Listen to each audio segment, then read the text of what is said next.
Kate. Hello. Thank you for having me. Kate is going to be one of the two authors at the Spring Book Bash in Greer, South Carolina at the end of April this year. And we have a nice variety of authors with all kinds of different genres.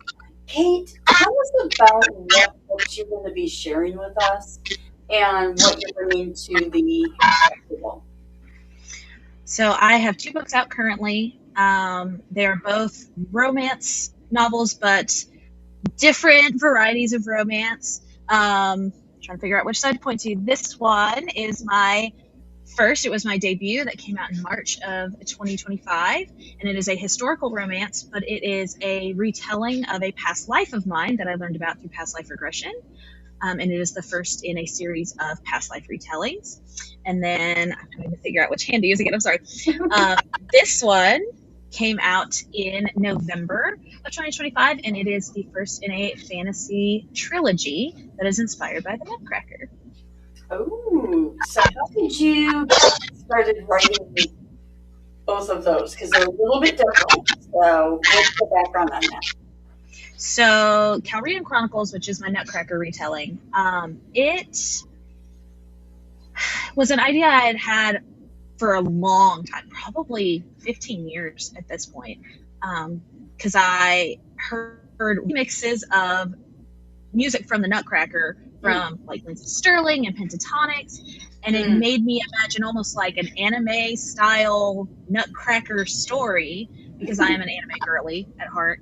Okay. And so it just kind of stayed in my brain for a very long time. And then in 2020, in the midst of the great shutdown, I started reading a lot, and then I got back into writing because I had written through college. I was a fan fiction writer. I wrote stories when I was in high school, but then life lifed. But during the shutdown, it was a much more like open time period for me.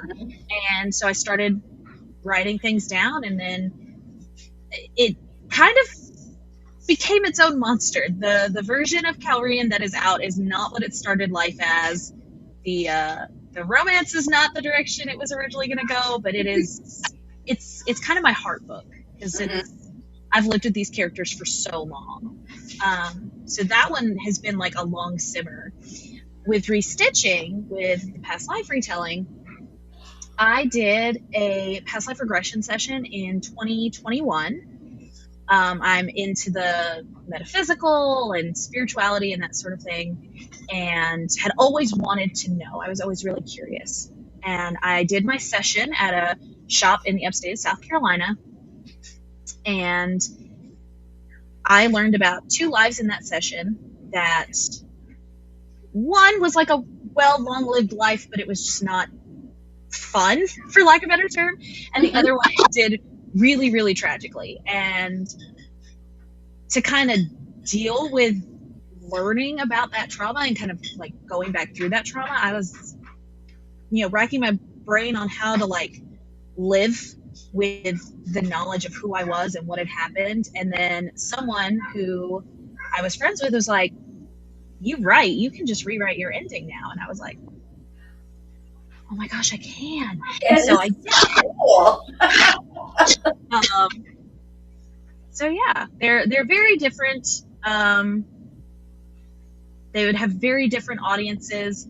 Restitching has a lot of historical research went into it, and it is set in colonial South Carolina as well. So it's more realism and that sort of thing. But it does have touches of the metaphysical and the spiritual, where Calrian is pure fantasy, but the main character is like, oh my gosh, I've read too many fantasy books. There's no way this is real. Like, there's a lot of cynicism isn't the right word for her, but there's a lot of disbelief, because I feel like any of us who say, oh, I want to live in a fantasy world, the first thing we would do would be like, I just read too much. This isn't real. There's no way this is real. So. And that's a big book. I was looking at how she's thick. Yeah. She is 615 pages. She is. She is She is a big girl, and I loved her. Now, is that a series? So this is the first in a trilogy. I'm actually Okay. working on book 2 currently. The plan is for book 2 to come out November 1st, the 1-year anniversary of Calrian 1. It's I love it so much. Like, of course, writers love their books, but it just, Yep. it's my baby. Mm-hmm. But it's the first in a planned trilogy. There might be some novellas thrown in there too, because there's so many characters that I want to like explore and tell little side stories with. But the main bulk of the story of the Chronicles is going to be a trilogy. Okay. Now, do you have a complete story Bible on everything in your fantasy book? Not yet, because tides keep turning. There's things that I think I know, and then my characters go, "You don't know anything. You just need to sit down." Rewriting the story Bible. Like, because when I originally started writing this, like the main romantic pairing was different, the dynamics were going to be different, and then my characters just went, "Shut up, just sit down, let us drive the bus. You just write what happens as we show it." So, because I had a full like outline of who does what and how this happens and all of it, and they're like, some of that works fine, but most of that is not in fact what's going to happen. So I just recently, in talking with my editor about book 2, we were discussing some things, and I went, "Oh my god, the problem is all patriarchy." And that was not anything I had even actively thought about within the story, but now it's like, oh, it's glaringly obvious. We're going to burn down the patriarchy in this fantasy world. I'm like, that's awesome. Love it. So you tried to be a plotter, but ended up pantsing it. a little bit. Okay. It's like I know A to Z. Like I know point A, I know point Z. How we travel through the alphabet is purely driven by the characters. Okay.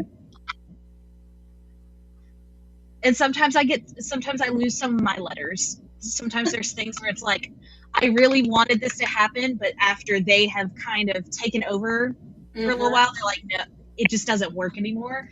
So I do have to be a little sad, but I can reuse that kind of stuff in other stories. Like, there are still places for it to exist. It's just not meant to exist in this one or this one. So you've got the trilogy. You've got your first book. What else is coming down the pike? So this is the year of book 2s. I'm doing the second Restitching, which it's a retelling of a different past life, but characters from Restitching 1 do make little cameos, which it's very fun for me. I hope it'll be fun for other people when they read it. And then I am working on Calrian 2, but I also have a Dungeons and Dragons inspired romantasy that I'm very excited for. So I'm a nerd, and my husband and I, we play Dungeons and Dragons with a family that we are friends with, and like it is a kid friendly campaign, like our children play. But his character and my character have a backstory, and so I sat down, and I think it was last spring I finished writing their backstory, which is not kid friendly. It has the spice, but that one was really fun because it's dual point of view. So there's chapters from my character's point of view, who she is female, and then my husband's character, who is male. And that one is starting to take on a life of its own, so that will hopefully be a series. And then I have a more realistic, modern, I call it a superhero romance. Mm-hmm. So it's not totally post-apocalyptic, but it's like the society that is fell, and then this is the society that came after. Mhm. And there are people who have superhero abilities, and they use those in different manners, and then there are people who don't. And it is My Hero Academia meets Castle meets a little bit of Law and Order. Okay. And that one is very, very fun, but very intensive because I'm making up everything outside of like scaffolding from the real world. So Mm. that one's challenging, but in a good way. So those are, and then I have all sorts of plans for other things that may come, or they may live upstairs forever. It just truly depends. So, what do you do for a day job or writing your day job? So I'm a music educator for my day job. I teach elementary school music, which means I do the job of about 5 people. Because there's the teaching of the lessons, but I also direct our school's choir. I direct our school's musical, and I am an active fundraiser for the musical program. I am very good at begging for money for my students, which is a great skill to have when you teach at a Title I school. And I also help with coordinating like in-school programs, like our holiday sing-along. I help collaborate on Veterans Day and Black History Month and just all the in-school things that we do. So it is busy season right now. So, how many different book festivals are you doing this year? And are you sticking strictly with book festivals? Are you branching out to like arts and crafts shows? Or what does your calendar look like? So right now, as of this very moment, Spring Book Bash is the only thing I'm confirmed for. I am looking at another event being held in Columbia in July. Mhm. Um, but I'm kind of just looking for places to kind of dip my toe in. It's terrifying to be perceived, especially when I've taught in 2 different communities in my local area, so it's very easy for me to run into people that I know. Mhm. And a lot of people know me as music teacher, and then it's like, I'm also spicy romance author. Please don't look at me any kind of way. I haven't had a problem with that. I have very, very supportive like friends throughout the community and different. I did a book signing in December, and I had former students come, and I looked at their parents. I'm like, you're okay with them reading this, right? Because they're teenagers now, and it's it's very scary to start putting myself out there when I have had over a decade as essentially one persona as just a Yeah. music educator, and now there's more to Kate than just that, and it's kind of scary, but it's very exciting. I'm open to adding more things to my calendar. Probably not till summer or winter. Spring and fall are busy time for me. Totally understand that. It can get quite hectic when you're dealing with school schedules, and then you, of course, you have a family. You mentioned your husband. So I have a husband of over, how long have we been married? 12 years. And then we have a 13-year-old and a 6-year-old. So there's my school schedule as a music teacher, and then the oldest is a marching band kid. So that's why nothing happens in the fall. Yes, that And, totally. Yep. and then the youngest is a musical kid. She's actually in the musicals that I direct at my school. Um, Nice. she is very, very happy to be whatever little side character that she can find. So she's not quite old enough to do big girl parts yet, but Yeah. So much fun. So, what do you and your family, you do Dungeons and Dragons, but what else do you guys like to do? we're Really, we're kind of homebodies. Mm. We love, like, the weather right now with all the snow and the ice has been great. We love to sit at home and watch movies. Mm. My husband and my son are video game nerds. They enjoy watching video game streamers. My daughter is a K-pop fan, much like Ah, myself. So we listen to a lot of Stray Kids. We watch a lot of K-pop Demon Hunters, and play a lot of Barbies. We're at the Barbie phase with her, which is really interesting because the way I played Barbies growing up and the way she plays Barbies, very different. My Barbies had very dramatic, story-driven lives. yep. It's like I was always meant to do these things. Mm-hmm. Where she plays very differently, so it's interesting, but it's very fun. Yeah, we just like to be in the same room as each other, really. That's good. We're kind of boring, honestly, when you think about it.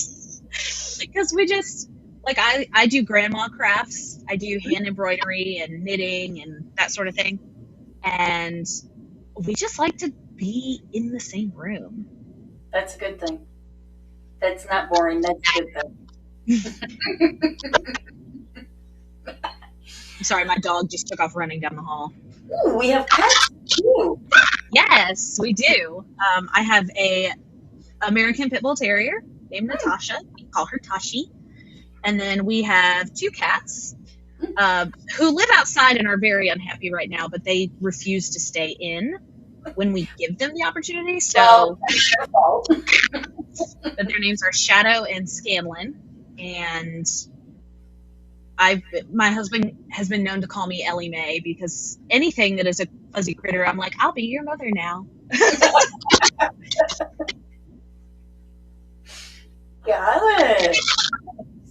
Well, I want to thank you for coming on today in a little bit of your day and sharing with us about your books and your writings. And I can't wait to meet you in person. Just down the road from me, so this will be good. So thank you. Thanks so much for having me. See you in April.